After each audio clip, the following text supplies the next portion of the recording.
Good evening, I'm Chris Hensing. This is the CBC Windsor Digital News Update. We're bringing you the latest on what's happening with COVID-19 in our community, and we have some breaking news to report today. The Windsor-Essex County Health Unit is reporting that there are currently 2 outbreaks at long-term care facilities in the Windsor-Essex region. Now, an outbreak is whenever a single laboratory test confirms that either a staff member, employee, or resident at a long-term care facility has tested positive for COVID-19. Here are the details from our health unit. There are currently 2 confirmed cases of COVID-19 among the staff population at the Country Village homes in Woodsley. Now, that's the first outbreak. The second outbreak is because of a confirmed case of COVID-19 within the staff population of Amica in Windsor. Now, again, an outbreak doesn't mean that there needs to be plenty of people who are COVID positive. According to the health unit, it just requires a single laboratory confirmed case of COVID-19 in a resident or a staff member. Now, the facilities have implemented outbreak management protocols. Residents and staff have been notified, and staff continue to wear the appropriate personal protective equipment for the safe care of individuals. That's according to the Windsor-Essex County Health Unit. Now, I want to turn to Sarnia-Lambton. You'll recall that there was a facility in Sarnia that is already dealing with the tragedy of COVID-19.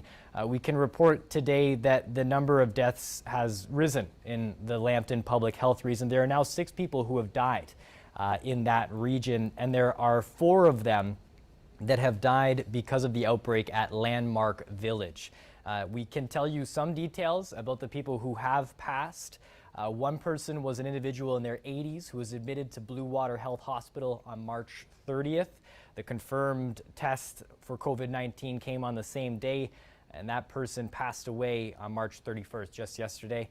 The second individual in their 70s was admitted to Blue Water Health Hospital on March 30th. Passed away yesterday, March 31st. The test result received today confirmed that that individual was positive for COVID-19. So again, the number of deaths on the rise in Lambton, specifically at Landmark Village, the seniors facility there, now dealing with 4 people who have passed away. And we can report that there is an outbreak at 2 long-term care facilities in Windsor-Essex. That's Country Village Homes in Woodsley and then Amica in Windsor, and that is because of multiple cases. 2 confirmed staff members at the Woodsley location testing positive for COVID-19 and 1 person confirmed with COVID-19 at Amica. This all comes as we learn about the first death in the Windsor-Essex County Health Unit's region. The cases today sit at 92, which is double what it was 2 days ago. And the details on the man who died, a man in his 80s with underlying chronic conditions. He was admitted to hospital with respiratory issues and died in the ICU on Monday night. The man had recently traveled to Michigan. The briefing this morning from Dr. Ahmed sort of hit an emotional turn here. At one point, he said, "I urge you not to go outside if you do not have to," saying that it's sad. It's making the risk more real for people, and they're not realizing the potential impact of what they are facing. They should open their eyes now, said Dr. Ahmed. "I think it's no secret people will die. It's a matter of how many will die and how many will be saved because of these measures." That's from this morning's briefing. Now, if we look at the roundup across the region here, we can tell you that in Chatham-Kent, they have 8 cases of confirmed COVID-19. And if we were to take one look at what's happening in Lambton, they are now up to 56 confirmed COVID-19 positive cases. Plenty to get to today. There was also hundreds of people who have been laid off from the city of Windsor, but we also got an update on what exactly is happening with the transportation system here in our community. And for that, I'm going to go over and join our Jason Vio, who's working out of the office today. I'll just come over and pull this up at the same time here. Jason, you were paying attention to that council meeting this afternoon. What's the latest that you can tell us on what's happening with Windsor Transit and the people inside of our community? Well, Chris, council voted to give city bus pass holders a one-time payment to kind of reimburse them for the lack of service given what's happening. That's $25 for students and upwards of $75 for those on Ontario Works and ODSP. But Councillor Reno Bordelin said during the meeting today that that amount is, quote, simply insulting to those people. He thinks it should be more, but overall, though, he disagrees with transit service being suspended. He predicts people forced to take cabs or Uber to get to work, to get groceries, or to go to appointments will end up costing them hundreds of dollars more per month as opposed to or compared to taking the bus. But Mayor Drew Dilkens defended that decision again today, saying he did it to save lives. He says people will adjust and have adjusted and adapted for the 2 weeks' time. They'll walk, ride bikes, or get rides from others, Chris. That idea of getting ride from others. We've heard about the stretch that's been placed on volunteer organizations, but the other move there is cabs or Uber drivers. What have you found out there? Well, Chris, most of the cabs in Windsor are off the road. Here's a startling number. Normally, there are upwards of 140 cab drivers working at any given time. Now there are just 40. Most of them are home because of COVID-19 fears, those who might be older or have underlying health issues, according to the union. But others are off simply because business is down. People are listening to the advice of health officials to only go out when absolutely necessary. One of the concerns that were raised was the idea of Windsor Transit was something the city could control and manage, how clean and how people were using it. But if people are using cabs or Ubers or other people's vehicles, that might not be the case. What have you learned about how cab drivers are keeping passengers safe? Well, the biggest change you might notice if you do get into a cab is that they all now have kind of a plexiglass barrier between the front and the back seats. Drivers are also being told to sanitize and disinfect the vehicle after each passenger, and they no longer handle people's belongings by taking them out or putting them into the trunk, helping people with groceries, that type of thing. And also today, the Windsor-Essex County Health Unit released recommendations for taxi and Uber drivers when it comes to how they should operate in the midst of this COVID-19 pandemic. A few points that they made, outside of the things that they already are doing. They requesting passengers sit in the rear seats, obviously to maintain physical distance. They're discontinuing shared rides, so passengers are not traveling with individuals they don't know. And they also want to see some signage in Ubers and taxi cabs as well for cough and sneezing etiquette, to cough or sneeze into your elbow instead of into your hands, and also how to use hand sanitizer properly as well. Those should be placed somewhere in the vehicle. Unifor Local 195, which represents these cab drivers, says drivers are worried because they're still exchanging cash, the debit machines, and they're interacting with customers. But like so many other employees in the food, transportation, and healthcare sectors, these cab drivers say they feel it's their duty and responsibility to help out during this crisis. And since Transit Windsor service was suspended just on Sunday night, they've noticed a spike in passengers. Now, city bus service is canceled for 2 weeks, but the mayor did say today he left the door open for that to be extended if things get worse. Chris. Thanks, Jason. I really appreciate it.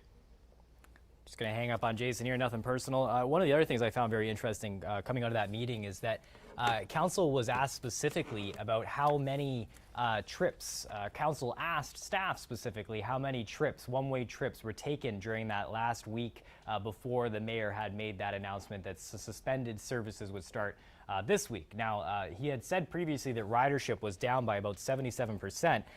When we looked at those numbers, it was difficult to figure out how many one-way riders that means specifically.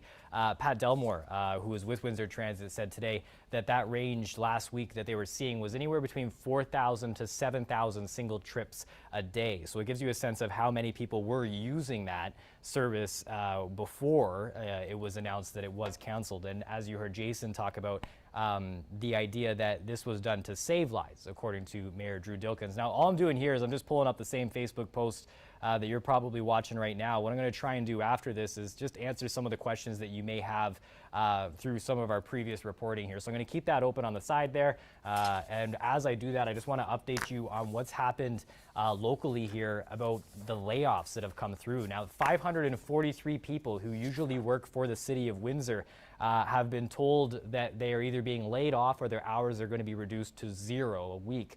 Now, that's for people in part of the CUPE Local 82 and CUPE Local 543.